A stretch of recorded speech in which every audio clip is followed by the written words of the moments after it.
merci d'être venu, c'est sympa. Alors voilà, en fait, moi je voulais vous raconter un peu comment cette rencontre est née. C'est Kadour Riyad, je le connais, quand il passe à minuit montant, il s'arrête à la librairie, et donc souvent on papote, et un jour, il me parle de la parution de son livre. Bon, par curiosité, je suis intéressé, et quand je l'ai eu entre les mains, son livre, moi d'abord, ce qui m'a touché, c'est cet hymne scandé dans les stades algériens qu'il a mis en exergue de son livre, cette façon de donner la parole au peuple, et ça donne ça. Ô bateau, emmène-moi loin de l'Afrique, dans mon pays je suis opprimé. Ô bateau, emmène-moi au pays des Lumières, plutôt Rome que vous autres. Puis tout de suite après, moi ce qui m'a touché, c'est sa façon de décrire sa ville adorée, sa ville natale adorée, Chechel. Quand il dit qu'elle est berbère, romaine, arabe, française et algérienne. Cette approche de cette région réconciliée avec son histoire, ouais, j'y ai été sensible. Puis le ton sur lequel est écrit le livre, vigilant et moqueur, du coup, ça donne un certain recul qui permet de tout dire. Et là, la littérature joue pleinement son rôle, elle est émancipatrice. Et ici, nous avons affaire à une littérature du réel. Et c'est comme ça qu'elle est née, cette rencontre. Merci Riyad Kadour. Dire que tu es né à Chechel en 1952, après des études en sciences politiques et des lettres françaises à l'université d'Alger, tu as été enseignant. Oui, j'ai enseigné, j'ai travaillé au musée de Chechel. Au musée de Chechel, d'archéologie de Chechel. J'ai fait mon service militaire, j'ai fait des pressions nerveuses. Et ensuite, tu travailles à la radio, à Alger, chaîne 3, voilà, radio pendant publique. 10 ans. Pendant 10 ans. Radio d'État. Radio d'État, où tu réaliseras et coproduiras l'émission Sans Pitié. Voilà. Et tu pourrais nous parler un peu de cette émission, nous dire par exemple en quoi elle consistait. Il y avait des reportages. Il y avait des reportages, un journal satirique, il y avait du sketch, avec un programme musical exclusivement basé sur la chanson algérienne. Et ça a beaucoup touché les Algériens parce qu'on ne pouvait plus écouter la chanson algérienne, nulle part. Parce que nous, dans notre radio, la chaîne 3, qui était d'expression française, donc on diffusait de la musique occidentale. La chaîne d'expression arabe diffusait de la musique orientale, égyptienne, il fallait le matrash et tout. Et la musique ici, il y avait quand même la chaîne de la musique kabyle, mais c'était que de la chanson berbère. La chanson algérienne avait disparu du champ audiovisuel algérien. Et donc nous on l'a mis en avant. Et ça a fait un peu le succès de cette émission, plus les reportages. Les reportages, il y avait des interviews, on en avait parlé, tu m'avais dit qu'ils étaient souvent faits en arabe dialectal. Oui, c'était la première émission en arabe dialectal. Voilà. On a privilégié l'arabe dialectal. Et donc, bon, après cette période de radio, tu quittes l'Algérie en 91, tu arrives en France. Et dans un premier temps, c'est des petits boulots, participation à des émissions de télé et radio. Tu écris de la poésie et surtout, tu crées une association, Bled Connexion, qui a pour but de mettre en avant des artistes principalement dans le domaine de la musique. Ouais, avec tous mes amis de la radio, Al-Lalou, Aziz Bati, Al-Lalou qui, je sais pas, on l'attend. Lui, Al-Lalou, c'est l'animateur vedette, la star de Sans Pitié. D'accord. Voilà, Sans Pitié, c'est lui. Et vous vous retrouvez ici Ouais, on se retrouve tous ici. Ouais. Et donc, et en même temps, vous organisez des concerts. Oui, on a, ouais. Au Cabaret Sauvage, au New Morning. Début 2012, l'apparition du livre Putain d'indépendance, édité aux éditions La Contralée.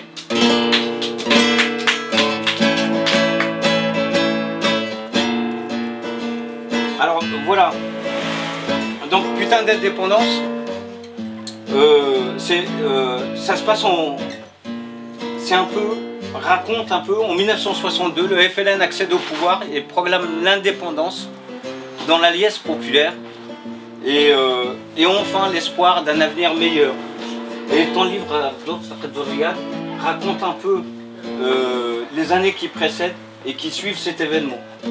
Et en même temps, avec un regard qui est sans concession. Et le livre de Riyad, c'est une succession de chroniques courtes, assez percutantes et acerbes, où il raconte l'histoire d'une famille liée à l'histoire récente du pays. C'est d'abord un enfant, puis un adolescent qui essaie de trouver sa place entre une mère analphabète et indépendantiste dans le sang, et un père qui est écrivain public, qui a pour bureau une table dans un café. Et puis aussi l'évolution d'un homme et d'un pays, ensemble, embarqués dans une même errance. Et ton livre commence par cette enfance à Cherchel. Cherchel, ouais. Et cette enfance, t'en parles longuement au début de ton livre. Oui, parce que malgré le colonialisme, moi j'étais un enfant, quoi. Donc un enfant, moi au contraire, ça me passionnait, ces histoires de guerre, j'étais heureux, tu vois. On allait gagner, on était, je sais pas. Remonter à bloc. Oui, remonter à bloc. Kaddour Riyad, c'est cette enfance où tu as été élevé à la dure et qui t'a... D'abord, ce que j'ai envie de dire à propos de Cherchel pendant la colonisation, c'est que c'était une ville magnifique. Magnifique, et moi j'étais heureux dans cette ville où il y a des vestiges romains, des statues, il y avait l'amphithéâtre, on allait jouer dans l'amphithéâtre, les ruines romaines, la plage, il y avait des plages. Ouais. Et puis avec l'indépendance, les plages ont disparu. Les ruines romaines, c'est devenu des dépotoirs. On jette des ordures là-bas, on a mis des grillages. Le théâtre romain, pendant la colonisation, il y avait presque tous les soirs et on allait en famille. J'ai vu Antigone, j'ai vu des ballets, j'ai vu la troupe soviétique, la grande troupe soviétique. Il y avait presque tous les week-ends, il y avait des soirs. C'était même quand on était là à la maison, on entendait les chants parce qu'on habitait pas loin du théâtre. Et puis après, ils ont mis des barbelés. Il y avait l'armée parce que il y a le mess des officiers qui surplombe un peu le théâtre. Et ben, le théâtre, peu à peu, il s'est dégradé. Il n'y avait plus rien. Il y avait plus. Le dernier concert que j'ai assisté là, l'un des derniers concerts que j'ai vu là-bas, c'était un concert d'un groupe berbère qui s'appelle Ichenouyen, qui sont des musiciens du chinois. Mais ils ont mis le feu. Ils ont mis le feu parce que Cherchel, c'est une ville berbère. Hein. Cherchel, on parle l'arabe au centre-ville, mais après, c'est berbère. C'est une région berbère. Et ce concert dont tu parles, il a eu lieu avant l'indépendance? Non, après l'indépendance. Oui, ils ont continué. Ils ont continué jusqu'aux les années 60, 70, mais maintenant il n'y a presque plus rien. Il n'y a presque plus rien.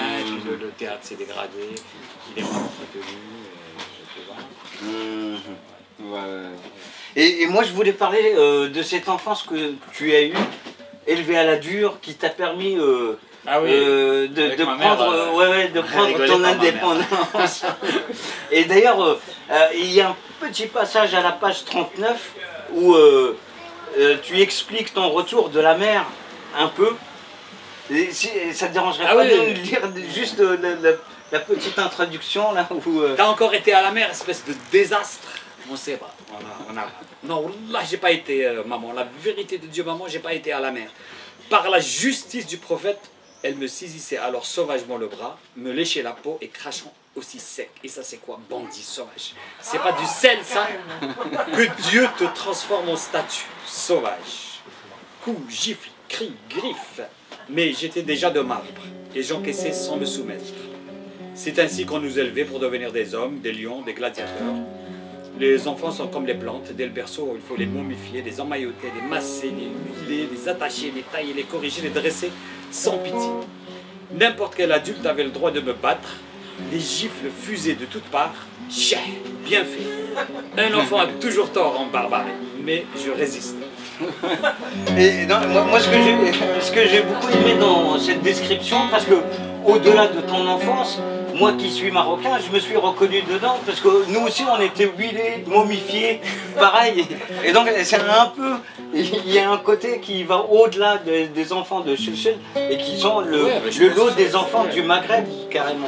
Ouais. Et puis un peu plus loin aussi, à la page 44, voilà où tu parles de ta mère, ici. Si tu peux nous lire juste ce petit passage. Elle n'arrêtait pas ma mère. Elle n'arrêtait jamais ma mère. Guerrière invincible, elle luttait contre le temps, les occupants, les furies de mon père, le voisinage, les mauvaises conditions, les souris, la saleté, la poussière, la boue, le manque d'argent, les infiltrations d'eau, le mauvais œil et mes juiveries. Je m'étais pourtant bien lavé à la source. Saleté de cette traite. Moi, j'ai été vraiment passionné parce que, en fin de compte, c'est un livre écrit debout. Et c'est de la littérature, une espèce de littérature du réel, où les choses sont réellement dites, et c'est juste, ça permet une émancipation. Et loin de ce qu'on pourrait croire, c'est pas une critique de l'Algérie, qui est pour casser, mais plutôt une critique émancipatrice. Et il y a un travail progressiste. Et moi j'ai trouvé que Dorial est vraiment courageux de pouvoir dire les choses telles qu'elles sont, au lieu d'être dans le non-dit. Et je pense pas que ce soit donné à beaucoup de gens d'être debout comme ça. Et c'est vrai, moi j'ai lu les livres, c'est un peu dans ce qu'ont initié nos grands maîtres, les gens comme Kateb Yassine, comme Dreshrebi pour les Marocains. Et c'est pas pour te passer de la pommade, hein, le livre vous allez le lire et vous allez vous en rendre compte de par vous-même, mais je veux dire. Et donc, voilà ce que je pense du livre. Hein. Pourquoi donc ce titre, monsieur Kaddouri? Merci pour la Parce question. que c'est un titre, c'est mon testament. Je veux me débarrasser de l'Algérie, je vais passer à autre chose. Je vais parler des fleurs, des fourrures. Parce que depuis, l'Algérie nous a envahi notre être, notre quotidien, on parle que de ça, parce que le pays n'est pas bien, parce qu'il est mal, parce qu'on est exilé. Pourquoi on s'est exilé? Pourquoi on est venu en France alors qu'on a combattu la France? On est mal, quoi. Donc l'Algérie continue à nous poursuivre.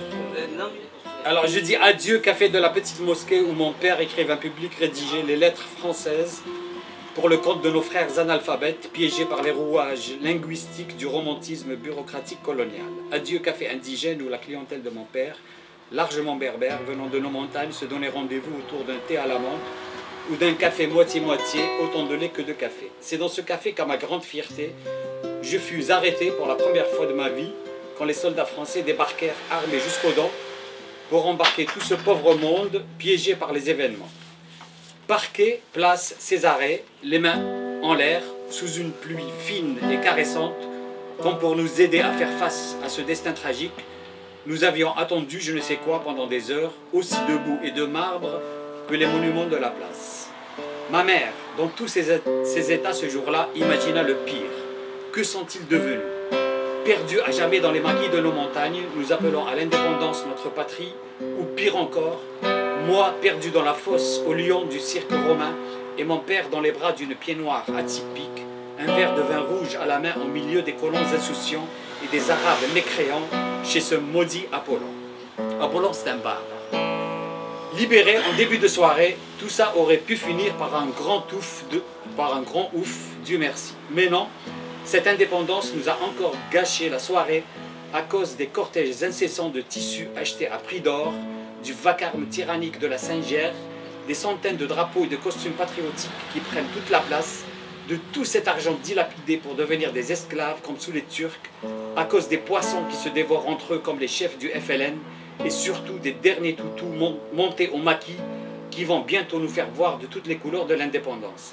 Voilà cette putain d'indépendance.